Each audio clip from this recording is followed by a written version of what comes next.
Hello everyone, welcome back to the channel. With the first layer of skin tones, it goes on incredibly light, but as you layer it up, you can see that it actually darkens quite nicely.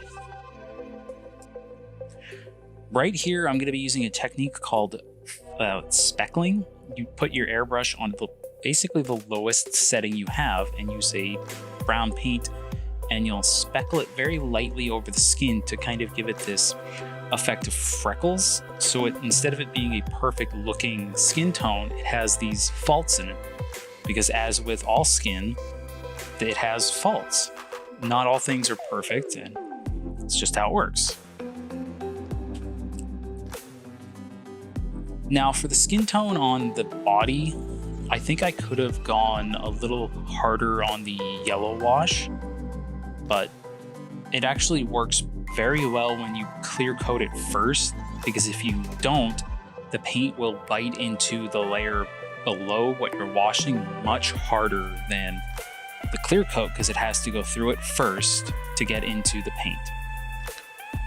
Right here with the red wash, what I'm doing is adding more underneath the parts where the blood would pool, like where the straps are going into the skin, places like under the eyes. You can put a lot on the tips of the nose, things like that, where you'll see more color. The thing is, it takes a lot of coats to build it up, so it'll be a while till you actually get a really nice effect on it.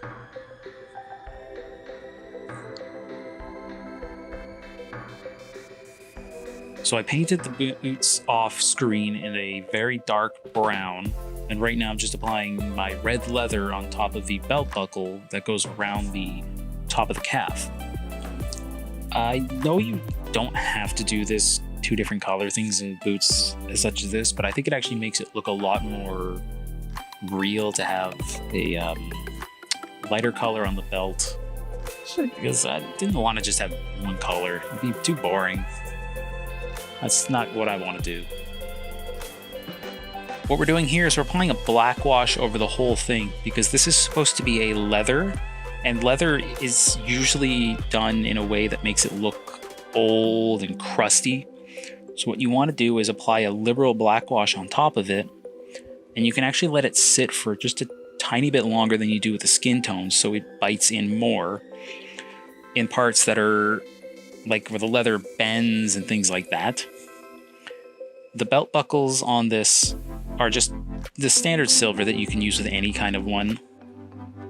So her skirt, it's just black. Black with a tiny bit of gray right at the bottom, and then using the same brown as before on the boots, just do her belt buckle, her belt, all things like that. You can see how nice the black looks when it fully dries.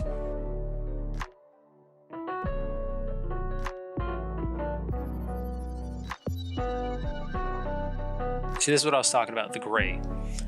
I actually really like how this kind of smoky-ish kind of granite gray looked when I applied it over the whole thing. I think it took 2 coats, honestly, but it really, really makes it look way better than just leaving it one solid color. Alright, onto the gun. For Jill's Samurai 7, it's essentially just a fully black gun with maybe 2 parts painted. I don't have access to a printer to do decals, because I would have loved to have had the STARS logo on the handle, but it'll have to suffice just to be wood color for now.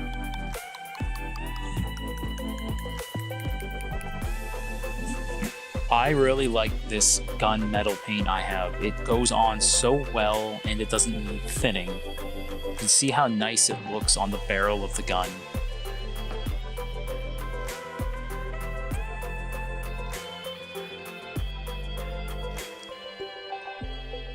So onto the handle of the gun. I really like this brown paint I have. I think it's called brown leather, so I don't know if it qualifies as a wood color, but I guess since it is a brown and all brown is wood color, it'll work perfectly fine for what we're doing. So, I have never had a perfect color ever for a figure. This is the perfect blue color for Jill's top for the original Resident Evil 3. I cannot believe how perfect it turned out. What we're going to be doing though is I want to get better at doing shading into characters. So I'm taking a darker blue and hitting parts like in between the folds and especially under the breasts, because that's where the shadows are most likely going to be. You can see how it's just slightly darker under those spots. It works for what I wanted. The midtones for her hair, just brown. What I'm doing here is, this is a very, very heavy dry brushing of a lighter brown to give the highlights something to pop onto. So, I don't think I'll ever like painting eyes. I shake too much and I can't get it perfect to what I see it in my mind. Here is the finished midtones for the eyes. Just a solid dark green, and it looks pretty good as is. What we're gonna do is add a lighter green inside of that, but try to maintain some of the darker green so you can see a gradient between the two. It gives it a more lifelike appearance.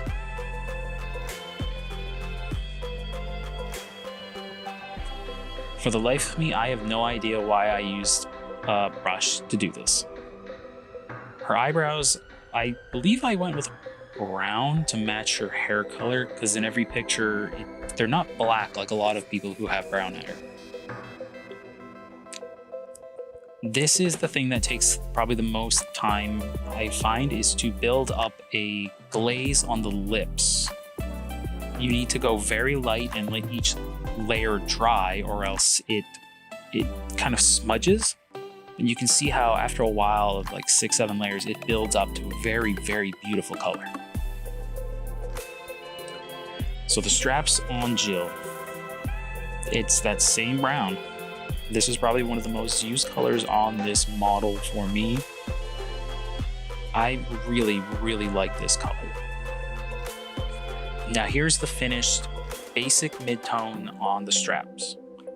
It's just a simple brown coating, but what you can do is, if you add dark wash or even a darker brown wash on top of it, it will stain the bottom layer and give it a look of worn leather.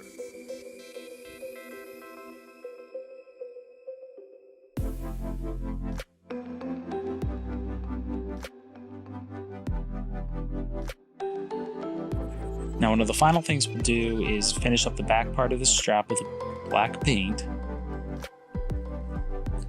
And then we'll take a silver, put it all on the tiny metal bits that would be buttons and clasps on the back straps.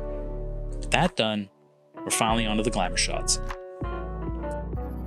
I have to say this about his work on these Jill models and the Ada model, and I believe Claire. It is probably one of the most realistic and well-defined versions of these characters out there. I like ESM's models, but they tend to exaggerate on certain proportions, like their hips, their breasts, their ass. Don't get me wrong, big fan, but when it comes to characters that are more based in a reality sense, this is the models you want to go to. They're absolutely stunning.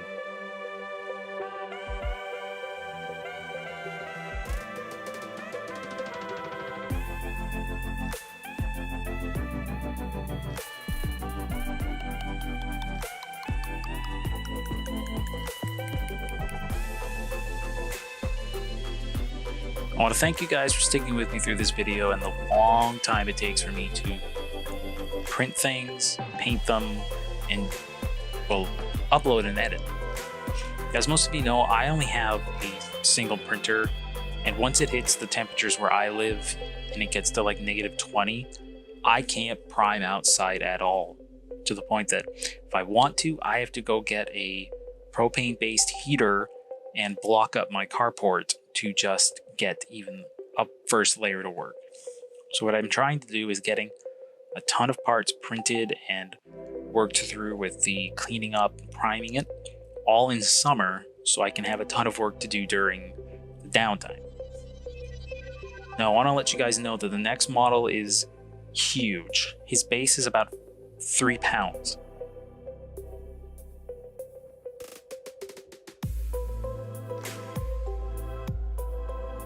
I will try to get him out as fast as I can, but I can't make any promises, and I don't want to, because it would be wrong to promise that it's going to be out in 2 weeks and then turns out it's not.